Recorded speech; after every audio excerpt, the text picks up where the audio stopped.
Bismillahirrahmanirrahim. Assalamualaikum warahmatullahi wabarakatuh. Untuk adik-adik kelas 11, sekarang kita akan belajar materi tentang kelarutan dan hasil kali kelarutan. Kelarutan itu biasa disebut dengan solubilitas dan disimbolkan dengan S. Adalah banyaknya mol zat terlarut yang dapat larut dalam pelarut. Jadi saya bisa ilustrasikan seperti ini.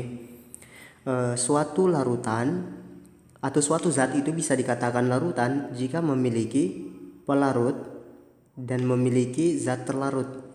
Jadi ingat ya, dia bisa dikatakan sebagai larutan jika memiliki pelarut dan zat terlarut. Pelarut itu saya misalkan dengan air, zat terlarut itu yang dilarutkan dalam air. Saya ambil contoh, misalnya ada wadah. Dalam wadah telah diisi air dengan volume tertentu. Terus dalam wadah akan dimasukkan padatan. Padatan misalnya padatan garam. Oke, jadi air sebagai pelarut, sementara garam sebagai terlarut yang akan larut ke dalam air. Yang dikatakan sebagai kelarutan adalah banyaknya garam yang bisa larut dalam pelarut. Jadi kalau saya masukkan garam, saya masukkan terus menerus, ada suatu titik di mana garam yang saya masukkan tidak akan larut lagi. Jadi jumlah garam yang bisa larut ini ada batas maksimumnya. Oke, batas maksimum yang bisa larut itulah yang disebut dengan kelarutan. Oke, jadi paham kan? Jadi kelarutan seperti itu. Sekarang saya lanjut di hasil kali kelarutan. Adalah hasil kali konsentrasi ion-ion dalam larutan jenuh garam yang sukar larut. Jadi KSP atau hasil kali kelarutan itu perkalian konsentrasi ion-ionnya. Supaya lebih jelas saya akan berikan contoh untuk nomor 1. Oke, misalnya kita buatkan kelarutan dan hasil kali kelarutan AgCl. Untuk membuat kelarutan dan hasil kali kelarutan, langkah pertama kita uraikan dulu. AgCl akan terurai menjadi Ag plus ditambah dengan Cl minus. Oke, kalau misalnya kelarutan dari AgCl saya misalkan dengan X, S, berarti Ag plus juga S karena koefisiennya 1:1. Cl minus juga S karena 1:1. Rumus KSP dari AgCl, jadi ingat tadi KSP hasil kali konsentrasi ion-ion. Ion berarti yang ada muatan plus sama minusnya. Yang ada plus sama minusnya itu ada di ruas kanan. Jadi untuk menentukan KSP, ambil yang ruas kanan saja. Yang ruas kanan adalah produk. Jadi konsentrasi produk nanti kalian pangkatkan dengan koefisiennya. Sama dengan Ag plus tadi kita dapatkan konsentrasinya adalah S. Untuk contoh nomor 2, misalnya saya ambilkan contoh MgCl2. Jadi ingat, sesuai cara yang pertama, untuk menentukan rumus dari KSP, langkah pertama kita uraikan terlebih dahulu. MgCl2 terurai menjadi Mg2 plus ditambah dengan Cl minus. Jadi ini penguraiannya dikali silang jadi 2, nanti menjadi milik Mg, dan Mg yang jumlahnya 1 menjadi milik Cl. Mg2 plus ditambah dengan Cl minus. Karena Cl di kiri 2 berarti Cl minus harus dikali 2. Kalau saya misalkan kelarutan dari MgCl2 itu S, berarti Mg2 plus itu S juga karena koefisiennya sama-sama 1. Kalau Cl minus berarti nilainya adalah 2S karena koefisiennya sama dengan 2. Rumus KSP adalah perkalian konsentrasi produk dipangkat dengan koefisien. Produk itu yang ada di ruas kanan, berarti yang diambil Mg2 plus dan Cl minus. Konsentrasi dari Mg2 plus, koefisiennya 1 dipangkat 1, dikali dengan konsentrasi Cl minus, koefisiennya 2, berarti dipangkat 2. Konsentrasi dari Mg2 plus adalah S.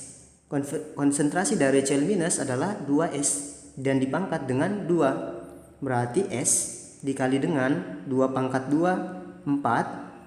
S pangkat 2 itu S kuadrat. Berarti hasilnya adalah 4. S pangkat 1 dan S pangkat 2 menjadi S pangkat 3. Oke, sekarang saya akan berikan contoh yang terakhir untuk nomor 3. Misalnya larutannya adalah Ag3PO4. Jadi ingat, langkah pertama kita uraikan terlebih dahulu. Ag3PO4 berarti terurai menjadi Ag PO4 di sini jumlahnya 1 karena dia ion poliatomik yang ionnya banyak. Jadi Ag-nya plus 1 ditambah dengan PO4, AG kan 3, berarti dia 3 minus. Supaya setara, jumlah AG di kiri 3, berarti di kanan dikali dengan 3. KSP dari AG3 PO4 itu ruas kanan dipangkat dengan koefisiennya. T konsentrasi dari AG plus dipangkat dengan 3 dikali dengan PO4 3 minus dipangkat dengan 1 karena koefisiennya 1, koefisiennya 3. KSP sama dengan AG plus. Kalau saya misalkan di sini S, berarti AG plus itu 3S. PO4 3 minus itu S karena koefisiennya 1. Jadi AG plus itu 3S dipangkat dengan 3 dikali dengan S pangkat 1. 3 dipangkat 3 itu 27. 3 kali 3 kali 3. S pangkat 3 itu S pangkat 3 dikali S. Berarti 27 kali S pangkat 3 dan S pangkat 1 berarti S pangkat 4. Ya, jadi rumus KSP untuk tiap senyawa itu berbeda. Misalnya tadi untuk AgCl KSP-nya 4S pangkat 2. KSP dari AgCl S kuadrat, dari MgCl2 4S pangkat 3. Sementara untuk Ag3PO4 27S pangkat 4. Jadi rumus KSP-nya bisa berbeda bergantung jumlah ionnya berapa, bergantung jumlah senyawanya apa. Sekarang kita akan latihan soal untuk KSP. Yang pertama, tentukan rumus KSP dari jadi sebenarnya untuk menentukan rumus KSP ada rumus cepat yang bisa digunakan, tapi rumus cepatnya terbatas ya. Oke, rumus cepatnya itu misalnya saya punya senyawa AX BY. X ini jumlah A, Y ini jumlah dari B. Saya misalkan dengan soal yang pertama yang di sebelah AgCl.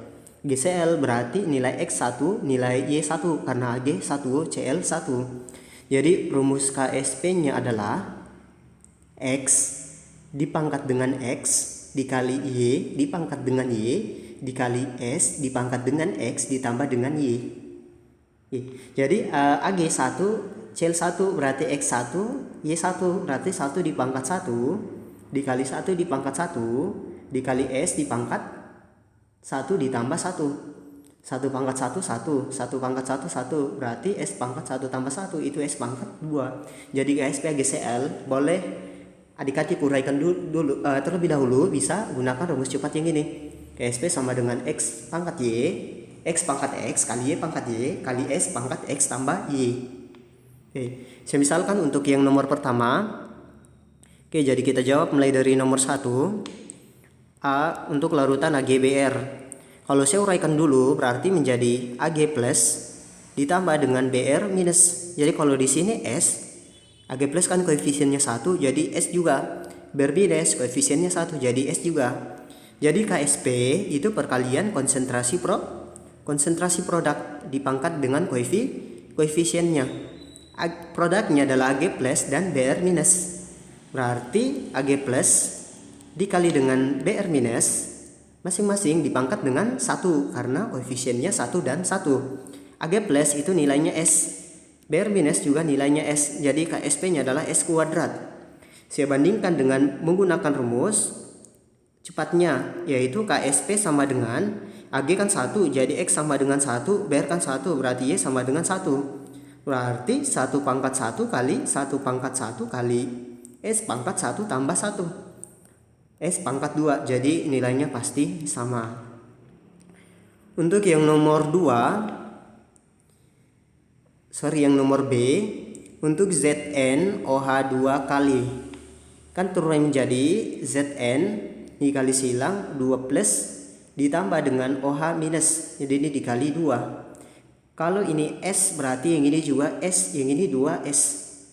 KSP sama dengan produknya Zn dan OH minus. Zn itu S, koefisiennya 1 jadi pangkat 1. OH minus itu nilainya 2S tapi koefisiennya 2 jadi pangkat 2. S dikali dengan 2 pangkat 2 4 dikali S pangkat 2. Jadi KSP nya adalah 4S pangkat 3. Ini akan sama kalau adik-adik menggunakan rumus cepatnya. Zn OH2 kali berarti X sama dengan jumlah Zn yaitu 1. Y jumlah dari OH yaitu 2. Berarti KSP sama dengan X1 pangkat 1 kali Y2 pangkat 2 dikali S pangkat 1 tambah 2. Berarti 2 pangkat 2 4 S pangkat 3, jadi sama hasilnya. Selanjutnya yang C. Oke, yang C saya akan kerja menggunakan rumus cepat. Berarti KSP dari ALCL3 itu sama dengan X1 Y sama dengan 3. Berarti 1 pangkat 1 kali 3 pangkat 3 kali S pangkat 1 tambah 3. 1 kali 3 pangkat 3 27. S pangkat 4, jadi 27 S pangkat 4. Untuk yang D, Fe2 SO4 3 kali. Jadi KSP dari Fe2 SO4 3 kali sama dengan Fe2 berarti 2 pangkat 2 kali 3 pangkat 3 kali S pangkat 2 tambah 3. 2 pangkat 2 4, 3 pangkat 3 27. S pangkat 5, 4 kali 8, 4 kali 27 itu 108. S pangkat 5. Jadi ini rumus KSP-nya. Jadi saya ulang seperti yang saya katakan di awal, rumus KSP tiap soal itu berbeda bergantung jenis ionnya apa, jenis senyawanya apa, dan jumlah ionnya. Adik-adik bisa gunakan rumus cepat dengan mencari nilai X dan nilai Y, bisa diuraikan seperti ini. 1 dan yang A dan B.